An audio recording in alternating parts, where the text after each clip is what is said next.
I don't let people trauma dump on me anymore. And when people try to tell me, oh, you're not really a good friend, or, you know, you're not reliable and stuff like that, I don't give a shit. I kind of don't want to be. You have to be a very special person for me to, me to allow myself the space for you to rely on me. Because I promise you, I don't want to be real. I want people to leave me alone. That is what I want. What's up, y'all, and welcome back to my channel. Last year I did a video about being an introvert, and I got a lot of like really good feedback on that video. And it was about how society tries to make you feel like you're crazy if you are introverted. And society tries to brainwash you into believing that you need a man, or you need a woman, or you need friends, and you need people in that way. And I totally disagree with that. I do think it's okay to have those things, but I don't think you need it, right? It makes me think about this video. What I want to talk about is the idea of making friends. My mother used to tell me when I was very young, I don't even think I was like 8 or 9 years old. She used to say, the only true friend that you're ever going to have in your life is God. And I know what she meant by that. But now that I'm older and, you know, I have gotten away from religion and all that stuff, I realize that the only true friend that I'm ever going to have in my life is myself. Me, myself, and I, that's all I got in the end. That's what I found out.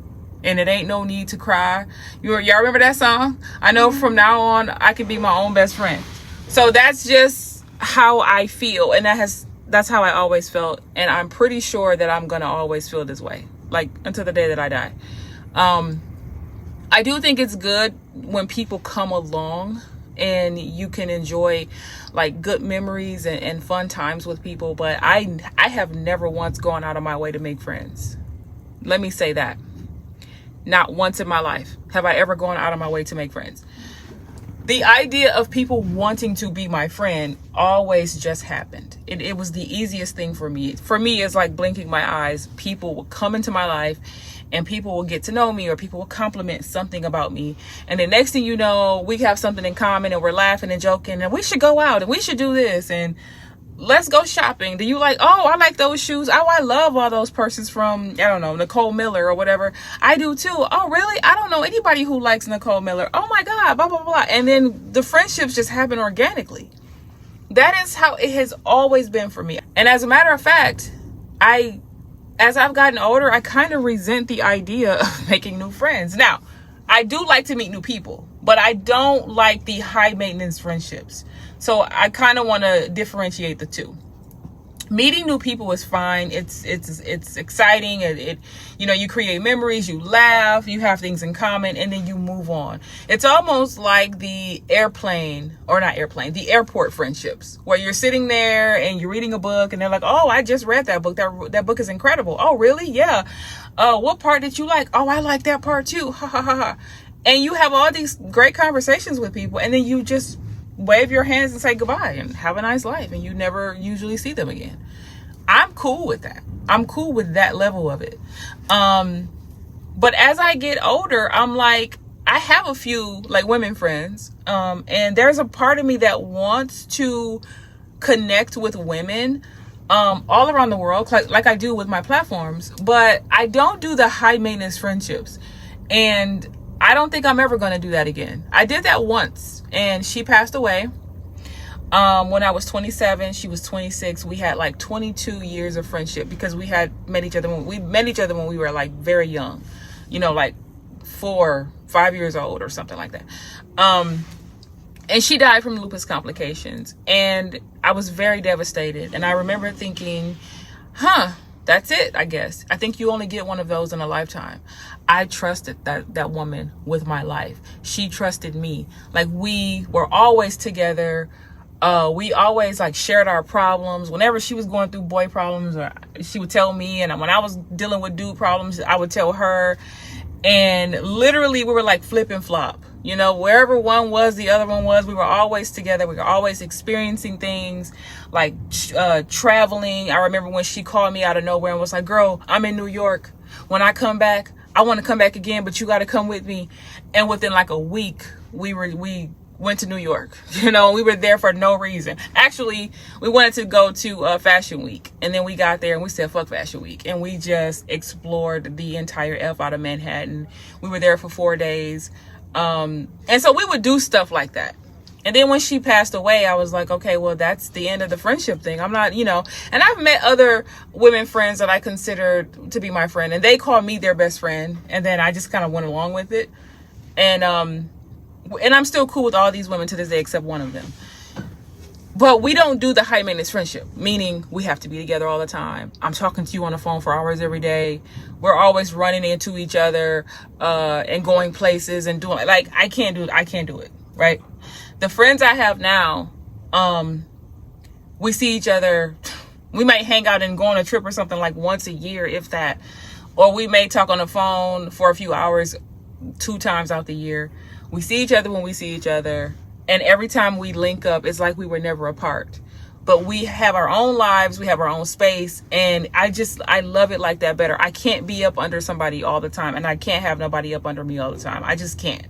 Whether that's a friend, whether it's family, whether it's a man, I don't care who and what it is. I can't do it. It will suffocate me. And I like to be free. So for those of you out there who like feel the exact same way, you know, you're not alone. There's plenty of us out here that are like, I'm good on the whole friendship thing.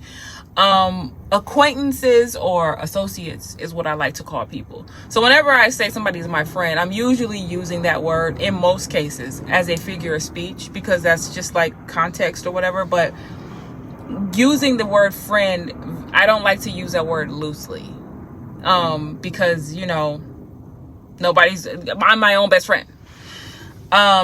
But like I said before, I think it is important to have people in your life if you want them there. But I don't think it's smart to go out of your way to try to force it. Like, if people come into your life naturally, I think that's the best way. Anytime you're trying to force something, it's never going to work out the way you planned it to anyways. I'm pretty sure most of us that are grown, we have figured this out at one point or another in our lives. When you force things, it doesn't work. Just live your life. Just go out and, you know, go to Home Depot. I remember I went to Home Depot last year, I think it was. No, it was the year before, when I built my deck. And I was getting lumber, and these 2 guys were like, what are you doing? Like, they thought I was lost. They had no idea I was a DIYer, like a do-it-yourselfer, and that I was always in Home Depot like a couple times a day, a few times a week. Like, I'm always in Home Depot. And they thought I was lost. And I, you know, told them I was getting ready to build a deck. And, oh God, they're loading the truck again. And I actually, they were cool dudes. They were shocked to see a woman in there getting lumber. Like, I ended up getting like 10 by 12s deck wood. I ended up getting like 25 of them, and I'm just sitting there picking them out and loading them on my little cart. And they came along, we had this long conversation. Come to find out, they like to build things. He gave me some tips on, you know, the type of deck screws to use, or what, you know, stuff like that.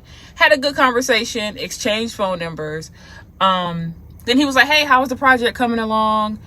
I sent him a picture of it, you know, and I appreciate moments like that. I'll probably never see that man again in life. Do you know what I'm saying?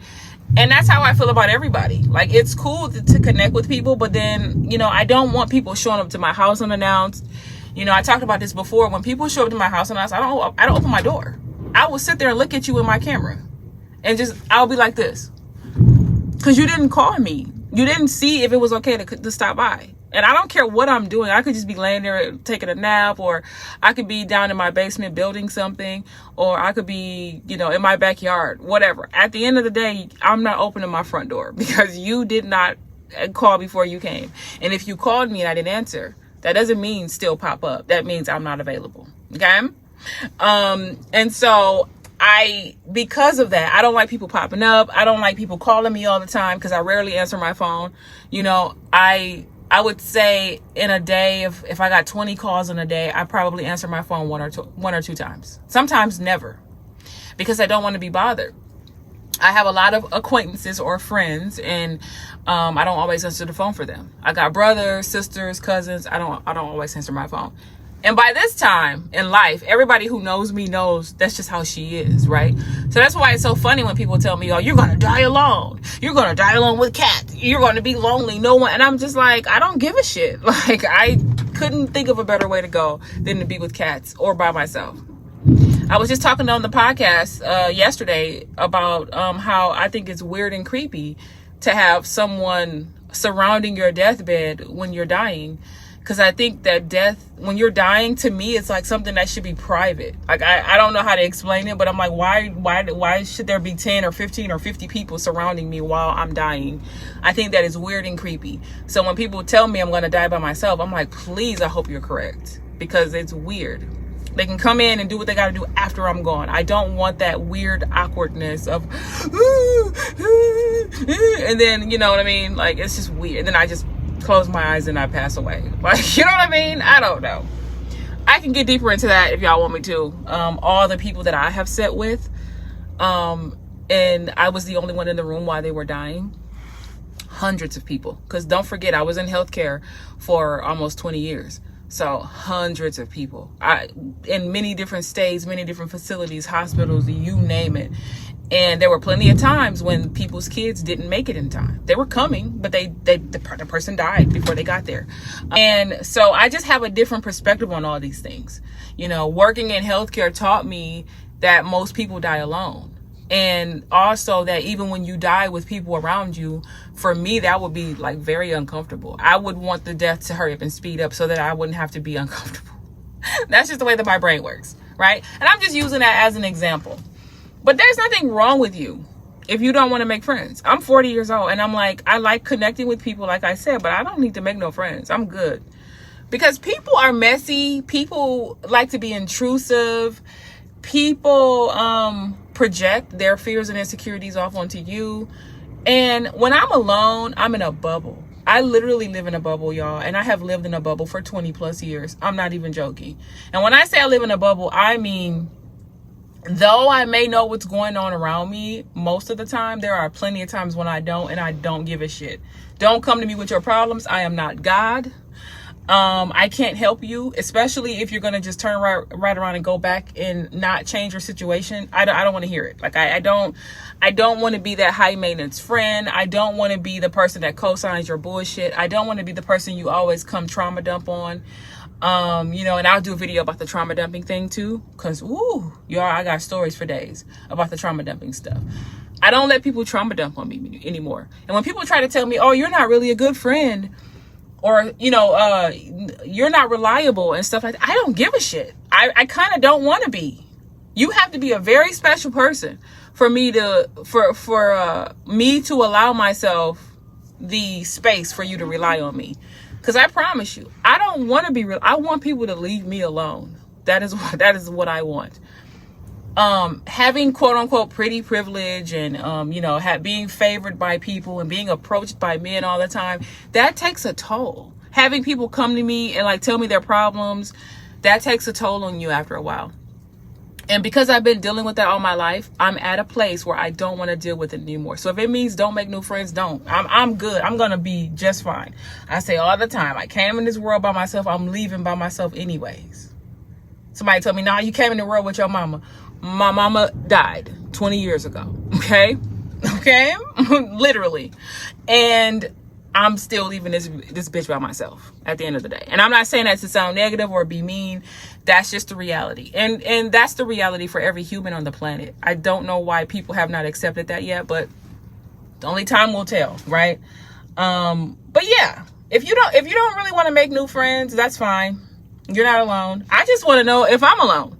Because everybody is like, oh, friends, and society makes you think you got to have friends to, you know, make it and be happy in life. And it's not healthy to go through life alone and all this other stuff. And like I said before in my introvert video, I don't believe that. I think that comes from people who are miserable within their own company and they're codependent, and they would probably blow their bees out if they found out they couldn't have a man or friends, or if they had to be alone. People can't stand their own company because they don't like themselves. That's literally what it boils down to. They don't got nothing to do with me. Everybody ain't the same. And I'm in what I would call my peak. where I can make all the friends and I can get all the men if I wanted them and whatever, and I don't even want to. Like, that should tell people right there that if at 40 I don't want to be bothered in my so-called peak, what makes you think I'm going to want to be bothered when my nerves are going to get 10 times worse when I'm like 80 years old? It's not going to get better. I'm going to become more impatient and not want to be bothered with people. But anyway, if this resonated with you, let me know in the comments. Like, share, subscribe. I'll catch you guys in the next video. All together, girls. 1, 2, 3. Fuck these men on the internet. They don't know what they want, but they will see what they can get. Oh, go and waste your one and only precious life while pretending not to have a full receding hairline. So keep your eyes on his hairline and your hand on your drink. For all you know, he is a psycho.